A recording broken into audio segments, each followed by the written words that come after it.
Donc, le thème de la formation aujourd'hui, c'est Université Inc. ou pourquoi faut-il défendre une éducation publique et gratuite. Et je vais commencer à présenter les panélistes. Il y a Fanny Touriat-Cloutier qui est ici, qui est une ancienne militante de l'Association pour une solidarité syndicale étudiante, qui est actuellement professeure de sociologie au Cégep Marie-Victorin.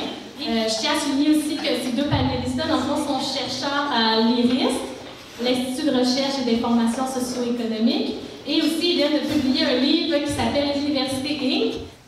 Donc, la question de l'accessibilité, ben, c'est super important. Pourquoi? Parce que c'est une logique de démocratisation de l'éducation. On a essayé de sortir d'une vision élitiste de l'éducation. Mais je pense que si on ne s'en va pas vers la gratuité scolaire totale à tous les niveaux, y compris au niveau postsecondaire, ben, on n'aura pas réussi à remplir cet objectif d'accessibilité et de démocratisation, qui sont la Suède et le Danemark, puis qui sont assez comparables dans une certaine mesure avec ce qu'on pourrait faire au Québec. Mais c'était juste pour vous donner deux exemples, dans le fond, de modèles où la gratuité scolaire est mise en place avec des systèmes assez généreux d'aide financière, et puis ça fonctionne. Au Québec, est-ce que c'est possible? Ben, je me base beaucoup sur ce qui a été fait par l'IRIS, puis je vais aller rapidement, mais la gratuité scolaire, si on se résume en disant, ben, ça serait abolir les frais de scolarité, puis abolir les frais afférents.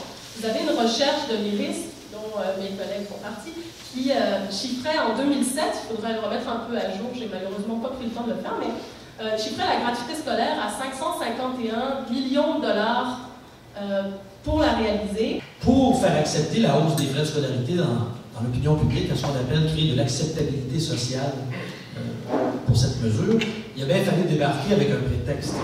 Donc, il y a de l'argent qui rentre. En termes de quantité d'argent, il y en a d'argent. Il n'y en a jamais eu autant dans l'université. Le problème, c'est qu'elle est mal répartie. Elle va de plus en plus dans les fonds de recherche. Et pendant ce temps-là, l'université, disons, le budget de fonctionnement, c'est-à-dire l'université de l'enseignement, les bibliothèques et tout ça, qui famine. L'individu est appelé à se concevoir comme un client et entrepreneur de lui-même, le professeur comme quelqu'un qui produit de la recherche commercialisable, l'institution comme un catalyseur de croissance, développement économique, production de main-d'œuvre, production de brevets, et la connaissance elle-même comme une marchandise, et le système scolaire comme un vaste marché commercialisé global, lui-même branché finalement sur des besoins des corporations transnationales et du capital international. Essayez d'expliquer, en gros, ce que je veux faire dans la présentation, c'est expliquer le lien entre la gouvernance et l'économie du savoir. Je me laisse ça en ligne, c'est de dire, c'est quoi ça la gouvernance? Bien, essentiellement, c'est de recopier le modèle de gestion des entreprises au sein des universités. Puis quand je disais, bon, mais c'est quoi le lien entre la gouvernance et l'économie du savoir? Bien, c'est essentiellement, c'est qu'il faut transformer, si on veut, les anciennes barrières institutionnelles qu'il y avait au sein des universités, qui disent, nous autres, l'université, dans le fond, c'est un modèle qui est l'autogestion, pur modèle de gestion de l'université, puis on protège notre institution des attaques extérieures. Hein, parce que tout le monde, juste un peu, à travers l'histoire, tout le monde a toujours voulu rentrer au sein de la patente pour essayer de s'approprier puis d'utiliser le savoir, parce que le savoir, c'est en quelque sorte aussi, hein, si on le détient, on possède le pouvoir. Parce que